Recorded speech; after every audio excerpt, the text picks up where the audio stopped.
Taas mennään.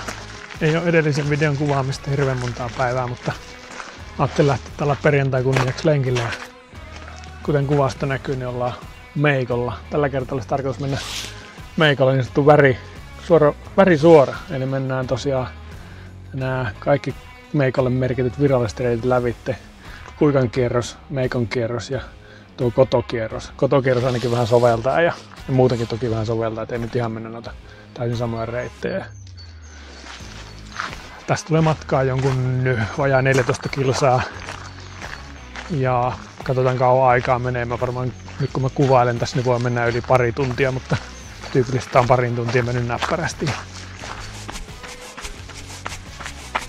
Kuten näkyy, niin meikäläisellä shortsit jalassa. Nyt on maaliskuun 7. päivä ja täällä on varmaan 10 astetta ulkona lämmintä. Ihan täysin shortsikeli. Takin sen tässä vielä laitan päälle, mutta eipä täälläkään alla kun teepaiteita. Eiköhän tässä lämpöä riitä, jos vaan saa piettyä liikkeen päällä.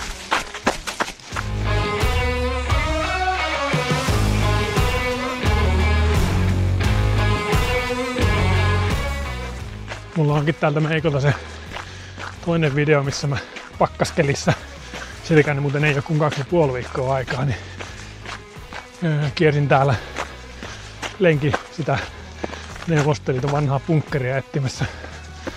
Mä katsoin, jos mä saan, niin mä laitan tähän jonkun linkin siihen videon kanssa.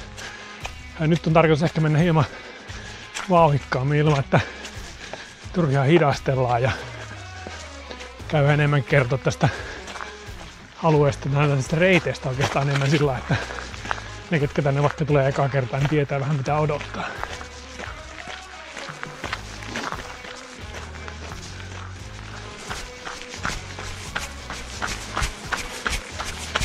Meikko kuuluu Kirkkonummeen.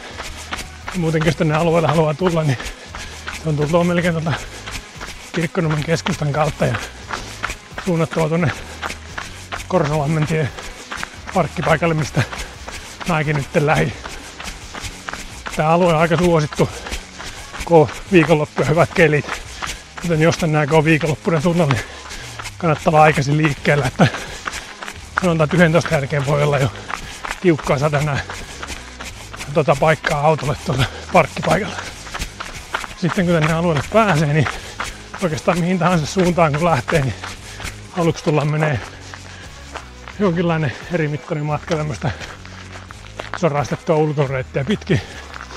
Mutta se sitten riippuu siitä, että mihin näiltä suuntaan näiltä reiteiltä. Eli me tosiaan lähdettiin sille punaiselle reiteille nyt eka. Ja tästä mennään ehkä itse varmaan jopa nyt pisin matka tätä sorapätkää, joskin me ihan just tuosta käännetään tuonne Meikkolammen rantaan.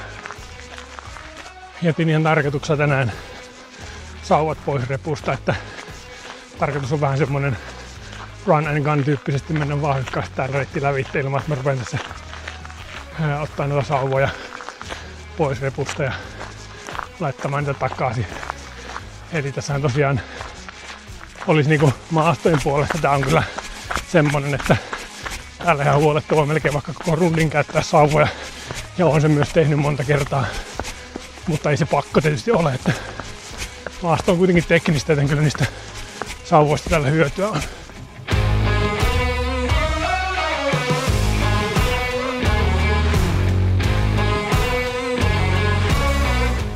Nyt päästiin tälle punaiselle reitille. Ja tää menee tämmösen, en nyt muista nimeä, mutta tämmösen niemen rantoja kierretään täällä. Nyt pääsee näkemään tuon Meikkojärven rannat nätisti ja kierretään noita reunoja pitkin. Näin on vielä sentäs jäätä järvessä, mutta vaikkei tätä lailla poluilla on minkäänlaista yhtään mennä.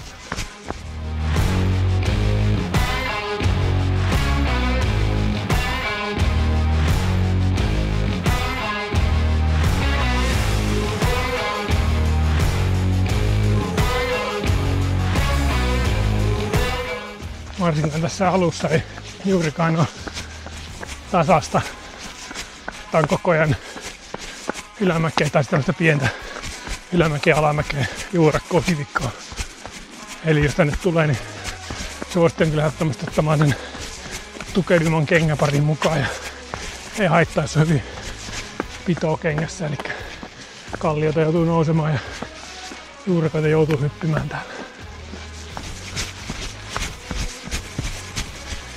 Mikään pakkohan täällä ei ole sitten, jos tän haluaa tälle lenkin tulla tekemään, niin mikään pakkohan täällä ei ole tulla tekemään tätä värisuoraa, vaikka tämänkin tulisi tekemään, että tulisi tekemään se tässä järjestyksessä. Eli kyllähän täällä näitä polkuja riittää. Ne on näin merkattureitit toki, mitä on sitten helppo ja mukava kiertää, kun riittää, kun vaan seuraa noita puissa olevia väripalikoita. Mutta just esimerkiksi vaikkapa se video, missä mä kiersin siellä bunkkerin, niin sehän ei ole minkään merkitty reitin varrella. Eli sinne oikeasti pitää sitten vähän suunnistaa, jos sinne aikoo mennä. Mutta tuolta etelämpääkin löytyy hyvin lenkkejä. Täällä saa aika kivasti sellaisen jonkun 20 ajan 30 kilsan lenkin ilman, että kiertää yhtään noita samoja jälkeä, mistä on kertaalla edes mennyt.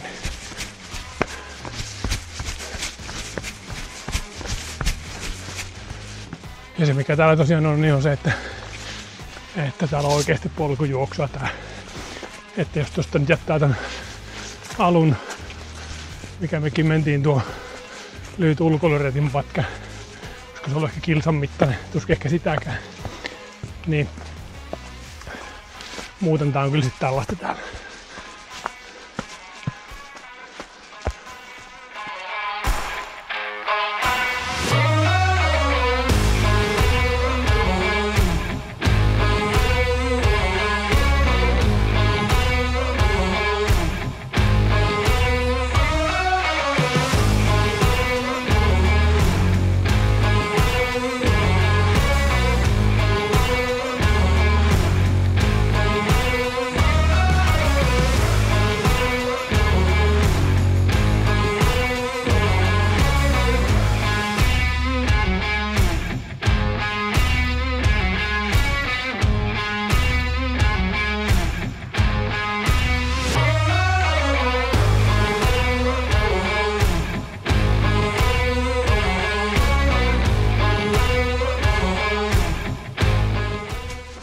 Nyt erkaannuttiin tuosta punaisesta reitistä ja ollaan tässä tämmöisellä vähän välipätkällä, eli tämä ei ole mikään virallinen merkattu reitti, mutta niin kuin näkyy, niin tää on niin paljon ihmiset kulkenut, että varsinkin tässä alkupätkässä täällä nyt löytyy joka puolelta löytyy kyllä polku sitten, kun nyt haluaa johonkin suuntaan lähteä.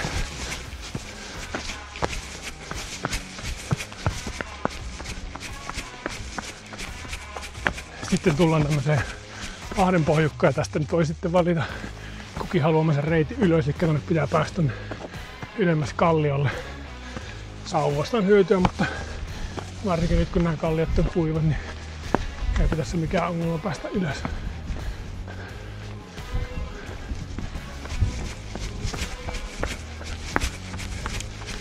Ja sitten kun tänne ylös päästään, niin me ollaankin sitten sillä keltaisella meiko kiertävällä reitillä. Eli niin kuin näkyy, niin sitten merkit puissa vaihtui tuommoisiksi keltaisiksi neliöiksi.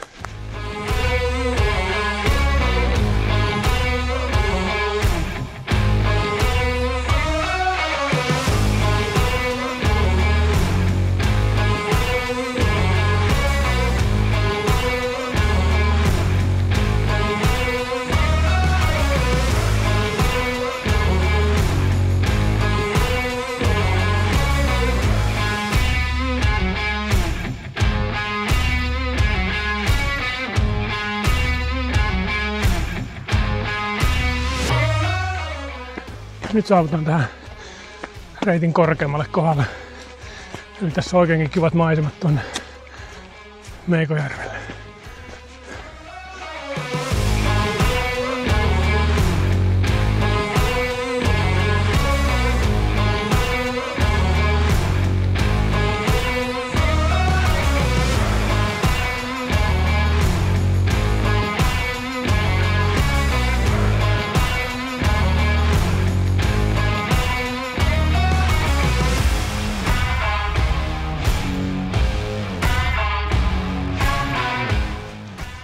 niin kuin näkyy, niin jalkoja saa kyllä nostella niin ylämäessä kuin alamäessäkin.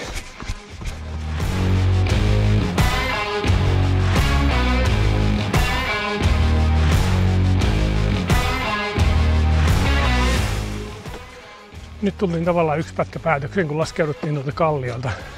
Me ollaan paljon lähempänä Meikojärven pintaa ja tää muuttui tää polkukin ihan erilaiseksi. Etenkin tää on märempi ja tässä ei enää niinkään kalliota, vaan nyt tää on ehkä enemmän tämmönen ulkoilureittimäisempi. Juuria ja kiviä toki löytyy, mutta ei millään muotoa samassa kaavassa.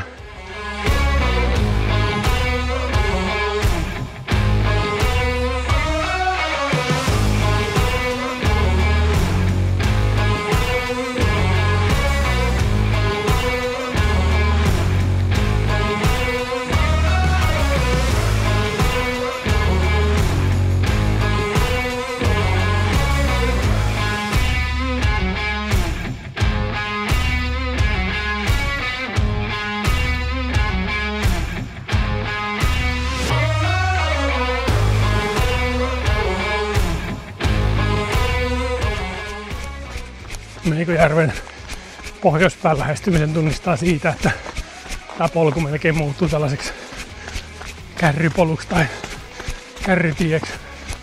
Että on selkeästi leveämpi, selkeästi tasaisempi ja sitten tämä laskeutuu. Lisäksi tuossa on menty pitkä matka sillä, että järveä ei ole metästä näkynyt ollenkaan. Nyt sitten kun tullaan tähän pohjoispäähän, niin järvi tuleekin taas näkyviin.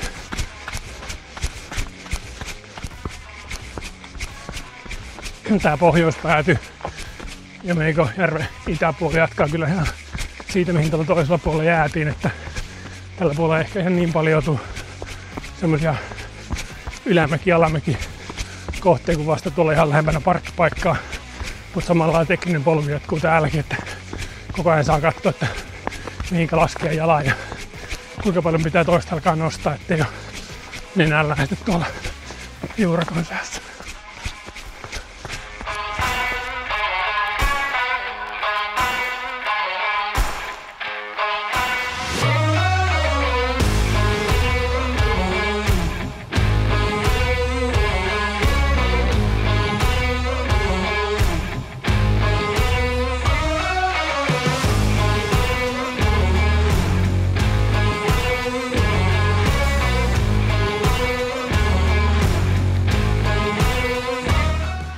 Meikon eteläpään lähestymisen taas huomaan tosta semmoista vähän pidemmät suorat itkospuut siinä ja sitten siihen perään tästä loivaa nousu. Ja tää on muutenkin tää polku on teknisestä näkökulmasta helpottunut koko ajan. Edelleenkin on juurakkoa, mutta tää on tässä paljon helpompaa juosta tässä kuin tuolla pidemmällä.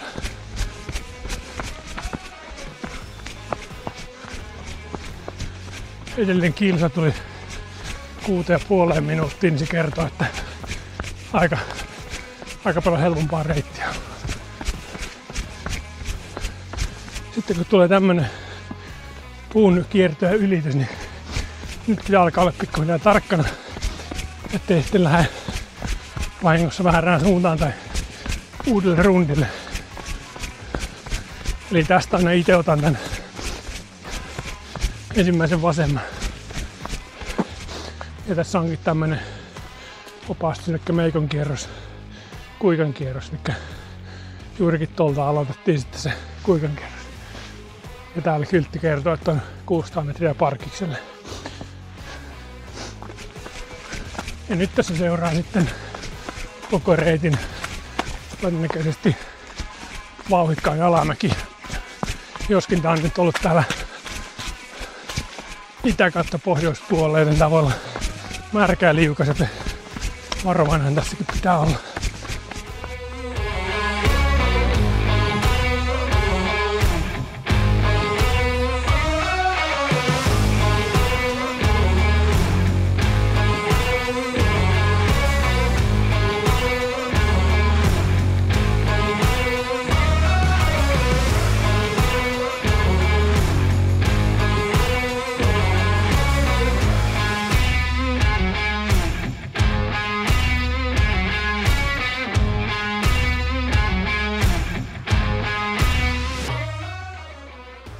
Eli sitten kun saapuu tämmöiseen risteykseen, niin sitten tietää, että tuosta tuonne päin niin parkkipaikalle noin 100 metriä ja me lähdetään kuitenkin tänne Korsalammen ja oliko nyt Korsalammen kierros vai Kotolammen kierros, niin lähdetään tänne ylämäkeen.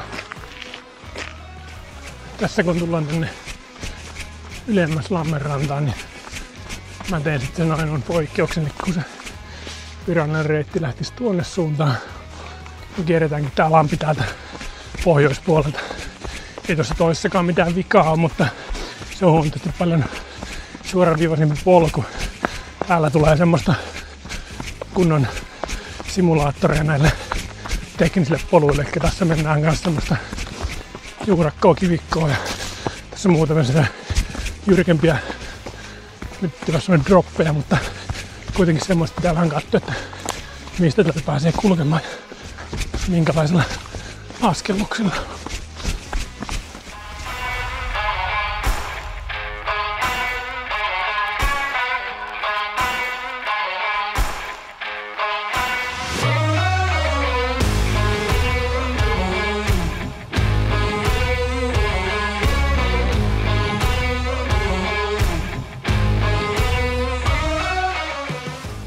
Sitten täällä eteläpäässä alkaa tarkka nyt teillä sitten kiertää tuonne, taitaa olla itäpäässä, teillä kiertää tuota vihreätä lenkkiä sinne missä tultiin äsken sieltä sen nousun jälkeen, vaan nyt sitten pitää kääntyä tänne vasemmalle vihreän reitillä aika jyrkästi.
Ja sitten tultiin vielä tähän viimeisen lammen rantaan.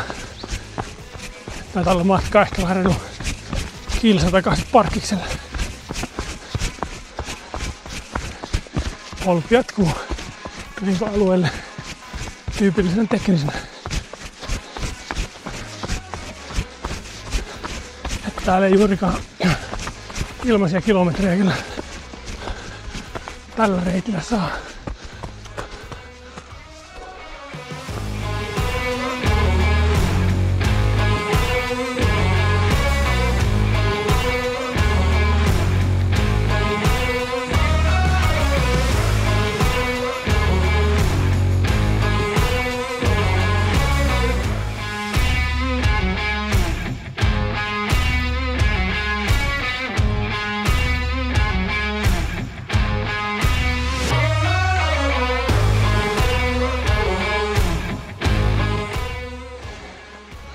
Huhhuh. Äsken oli varmaan sykkeet pitkälti jossain, tai se pitkälti ainakin lähellä 160, että tykitin tulemaan. Polkuvarressa oikeastaan päättyy tämmöisiin jyrkkiin portaisiin. Sitten se on vaan enää, täällä on lyhyt matka tuohon alas tuohon reitille oikeastaan, mistä me noustiinkin jo tuonne ylös sinne Lammenrantaan. Siitä sitten vaan enää autolla.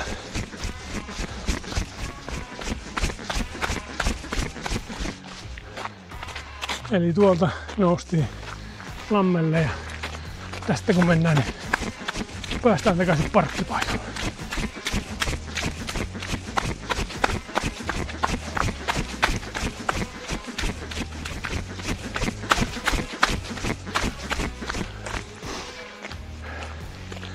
Sellainen oli Meikon Värisuora. Matkaa tuli mulla 14,3 kilsaa. Siinä osa on sitä, että tuli ehtiä ketunlenkkiä tuossa ja kuvattua ja muuta, mutta sinne 14 kilsan paikkeille sitten menee se matka. Jos sitten haluaa reenata oikeastaan sitä polkujuoksua tekin sillä polulla sillä, ettei juurikaan tule taukoa siinä välissä, niin kyllä suosittelen pääkaupunkiseudulle tulla tänne Meikolle, että se minkä mä sanoinkin video alussa, että parkkipakka voi olla aika suosittu viikonloppuisin, että aikaisin kannattaa olla liikkeellä. Sitten kun tänne pääsee, niin täällä kyllä näitä reittejä riittää, että meiltä jää nyt se eteläpuoli Köniamatta kokonaan, että siellä saa helposti 10 kilsaa lisää mittaa reitille sitten, jos haluaa. Ja sekin on taas sillä, ettei tarvitse kertaakaan mennä samoja noita reittejä uudestaan. Se on perjantai, mä tain taas lähteä tästä ajelle himaan ja lämmittele saunaa ja taas syömään, niin ei muuta kuin seuraavaan videoon taas.